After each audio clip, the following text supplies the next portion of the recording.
성경은 그리스도인이 어떤 일을 하는지에, 어떤 환경에 있는지에 따라 행복을 누리는 것이 아니라 본질적으로 존재가 바뀌었을 때 행복을 누린다고 말합니다. 그래서 많은 기독교인들이 순종, 도잉보다는 거듭남, 비잉이 복음의 핵심이라고 말합니다. 안녕하세요. 바이블 TMI의 마카리오스입니다. 많은 사람들이 행복해지기 위하여 환경을 바꾸려고 합니다. 더 좋은 차, 더 좋은 집을 소유하기 위하여 돈을 법니다. 더 좋은 직장에 들어가기 위하여 공부합니다. 높은 자리에 올라가기 위하여 다른 사람을 끌어내립니다. 경쟁자들을 제거합니다. 과연 우리는 환경이 바뀌면 행복할까요? 긍휼히 여기는 자는 복이 있나니 그들이 긍휼히 여김을 받을 것이며, 자비로운 사람은 다른 사람의 죄를 용서하는 사람입니다. 긍휼은 비참한 처지에 있는 사람들과 관련이 있습니다.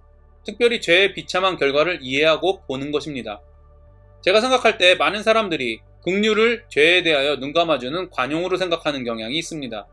그러나 예수님은 인간의 죄를 명확히 바라보게 하셨고 그 문제를 해결하신 예수님을 의지하게 하셨습니다. 어떤 잘못에 대해 눈감아주는 것이 긍휼히 여기는 것이라면 예수님은 긍휼하신 분이 아닙니다. 왜냐하면 예수님은 우리의 악하고 비참한 상태를 눈감아주시고 그대로 두지 않으셨기 때문입니다. 왜냐하면 성경은 우리의 상태를 가만히 두는 것이야말로 저주라고 기록하고 있기 때문입니다. 마음이 청결한 자는 복이 있나니 그들이 하나님을 볼 것이며, 청결함이란 단어 헬라어 카사로스는 퓨어, 순결한, 클린, 치우다, 깨끗하다라는 의미를 가지고 있습니다. 즉 청결은 어떤 것도 섞이지 않는 순수한 하나님의 상태, 즉 거룩한 상태를 말합니다. 또한 죄로부터 깨끗해진 상태를 말합니다. 마음의 청결은 하나님을 위해 하는 일에 자신의 유익이 조금도 섞이지 않는 상태를 말합니다. 이런 상태가 가능합니까? 죄가 있기 때문에 애통하는 자에게 복이 있다고 말씀하신 예수님이 죄가 없어야 복이 있다고 말씀하시는 것이 모순처럼 느껴지지는 않으십니까? 그리스도인은 죄가 있는 사람입니까? 아니면 죄가 없는 사람입니까? 죄가 없다는 것은 자신의 상태가 아니라 예수님의 사역 때문에 죄가 없는 것입니다. 즉 우리의 힘으로는 죄를 없앨 수 없다는 것을 인정하는 것이 청결함의 시작입니다. 성경은 이렇게 기록합니다. 믿음으로 그들의 마음을 깨끗이 하사 그들이나 우리나 차별하지 아니하셨느니라. 그가 빛 가운데 계신 것 같이 우리도 빛 가운데 행하면 우리가 서로 사귐이 있고 그 아들 예수의 피가 우리를 모든 죄에서 깨끗하게 하실 것이요. 너희는 내가 알려준 말로 이미 깨끗하여졌으니. 그리스도인은 예수님의 보혈로 죄에서 깨끗해졌다는 말을 믿음으로 마음의 청결함을 경험하고 누리는 사람들입니다.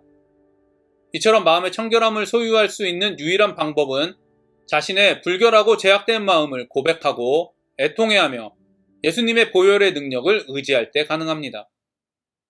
화평하게 하는 자는 복이 있나니 그들이 하나님의 아들이라 일컬음을 받을 것이며, 평화의 사전적 의미는 전쟁, 분쟁 또는 일체의 갈등이 없이 평온함 또는 그런 상태입니다. 사전적 의미의 평화에 의하면 예수님은 화평케 하시는 분이 아닙니다. 오히려 분쟁을 일으키신 평화의 파괴자라고 할 수 있습니다. 그러나 성경은 예수님을 화평케 하는 분이라고 수없이 기록하고 있습니다. 이를 보면 성경의 평화는 문제를 회피하지 않는 것이 분명합니다. 문제를 피해 휴전하는 것을 평화라고 하지 않습니다. 오히려 때로는 싸우고 아프고 고민하는 등 문제를 극복함으로 얻게 되는 것이 성경적 평화입니다. 예수님은 하나님과 평화를 누리는 사람들에게는 가장 화평한 분이시지만 진리, 즉 복음에 관련된 일에서만큼은 싸움과 분쟁을 피하지 않으셨습니다. 이처럼 예수님이 주신 평화는 사단과 평화를 누리던 사람들에게는 문제를 일으키고 분란을 일으킵니다. 사단과 평화를 누리는 세상과 전혀 갈등이 없다면 정말 성경에 기록된 행복을 누리는 사람일까요? 의를 위하여 박해를 받는 자는 복이 있나니 천국이 그들의 것임이라. 나로 말미암아 너희를 욕하고 박해하고 거짓으로 너희를 거슬러 모든 악한 말을 할 때에는 너희에게 복이 있나니 기뻐하고 즐거워하라. 하늘에서 너희의 상이 큼이라.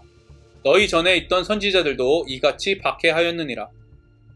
사단과 평화를 누리는 세상의 진정한 평화를 주러 오신 예수님은 박해와 고난을 받으셨습니다. 하나님의 말씀을 그대로 선포한 구약의 선지자들과 신약의 사도들 역시 박해와 고난을 받았습니다. 교회를 개혁한 사람들 역시 박해와 고난을 받았습니다. 예수님과 믿음의 선조들은 모두 세상에 진정한 평화를 선포하다가, 즉 하나님의 공의를 위해 박해와 고난을 받았습니다. 왜냐하면 사단은 자신의 평화를 깨는 그리스도인들을 공격하고 시험하기 때문입니다. 왜냐하면 사람들은 팔복을 추구하는 사람들을 약자라고 생각하고 공격하기 때문입니다. 세상은 선악과 사건 이후로 한 번도 변한 적이 없습니다. 예수님과 같이 팔복을 추구하면 무시당하고 핍박당하는 것이 세상의 원리입니다. 그러나 예수님은 의를 위해 세상에서 무시당하고 핍박당하는 것이 행복한 삶이라고 말씀하십니다. 오히려 기뻐하고 즐거워하라고 말씀하십니다. 예수님은 제자들을 향한 첫 번째 가르침의 첫 부분에서 인간이 어떻게 하면 행복할 수 있는지 가르치셨습니다. 팔복은 모두 어떤 행위보다는 마음에 초점을 두고 있습니다. 여러분은 마음을 무엇이라고 생각하십니까? 마음의 사전적 정의는 크게 두 가지로 볼 수 있습니다. 하나는 사람이 본래부터 지닌 성격이나 품성, 다른 하나는 사람의 생각, 감정, 기억 등이 생기거나 자리 잡는 공간이나 위치라는 의미입니다. 제가 생각할 때 대부분의 사람들은 마음을 감정으로 생각합니다. 하지만 성경에서 말하는 마음은 본성에 가깝습니다. 성경에서 마음은 지성과 의지, 감정을 모두 포함합니다. 예수님이 말씀하신 8가지 마음은 모두 새롭게 태어난 그리스도인의 본성을 의미합니다. 예수님께서 마음을 강조하신 이유는 아마도 바리새인들 때문일 것입니다. 그들은 겉으로는 하나님 말씀을 잘 알고 사랑하고 순종하는 사람들이었지만 그 마음은 탐욕과 교만이 가득했습니다. 예수님은 머리, 즉 지식이 아니라 마음을 강조하셨습니다. 또한 느낌이나 감정이 아니라 마음을 강조하셨습니다. 의지와 순종이 아니라 마음을 강조하셨습니다. 많은 그리스도인들이 중요한 것은 말씀을 알아야 한다고 말합니다. 그렇습니다. 그리스도인은 말씀을 알아야 합니다. 그러나 그 말씀이 율법에 정통한 바리새인들을 위선자라고 기록하고 있습니다. 많은 그리스도인들이 중요한 것은 아는 것이 아니라 삶이다 라고 말합니다. 그러나 예수님은 율법과 기도와 구제 등의 삶이 탁월하다고 인정받았던 바리새인들의 삶을 위선이라고 말씀하십니다. 마음은 감정과 지성, 의지를 모두 포함한다는 사실을 기억하시기 바랍니다. 여러분의 열정은 하나님을 아는 지식이 없으면 무용지물입니다. 여러분의 지식은 말씀에 순종하려는 의지가 없으면 무용지물입니다. 여러분의 의지가 하나님을 향한 열정과 하나님을 아는 지식과 상관없다면 오히려 하나님을 대적할 뿐입니다. 많은 사람들이 행복의 문제가 환경에 있다고 생각합니다. 그래서 환경을 변화시키면 문제가 해결되고 행복해질 것이라고 생각합니다. 정말 환경을 변화시키면 행복해집니까? 아담과 하와는 환경이 좋지 않아서 죄를 지었습니까? 죄가 들어오기 전에 에덴 동산은 환경적으로 가장 완벽한 상태가 아니었습니까? 아담과 하와는 환경 때문이 아니라 자신의 마음을 지키지 못했기 때문에 죄를 지었고 불안을 경험하기 시작했습니다. 성경은 모든 문제의 중심에 마음이 있다고 기록합니다. 평화는 마음으로부터 오는 것이라고 말합니다. 복음은 행위가 아닌 우리의 상태를 강조합니다. 그리고 우리의 순종보다 우리의 마음에 더 관심이 있습니다. 성경은 그리스도인이 어떤 일을 하는지에 어떤 환경에 있는지에 따라 행복을 누리는 것이 아니라 본질적으로 존재가 바뀌었을 때 행복을 누린다고 말합니다. 그래서 많은 기독교인들이 순종, 부인보다는 거듭남, 비잉이 복음의 핵심이라고 말합니다. 그래서 성경은 마음을 지키라고 말합니다.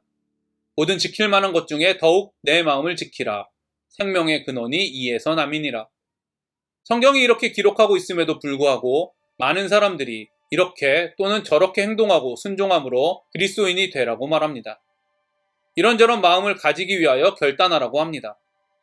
그러나 예수님이 말씀하신 8가지 마음이 우리가 마음 먹고 결단하면 소유할 수 있는 마음입니까?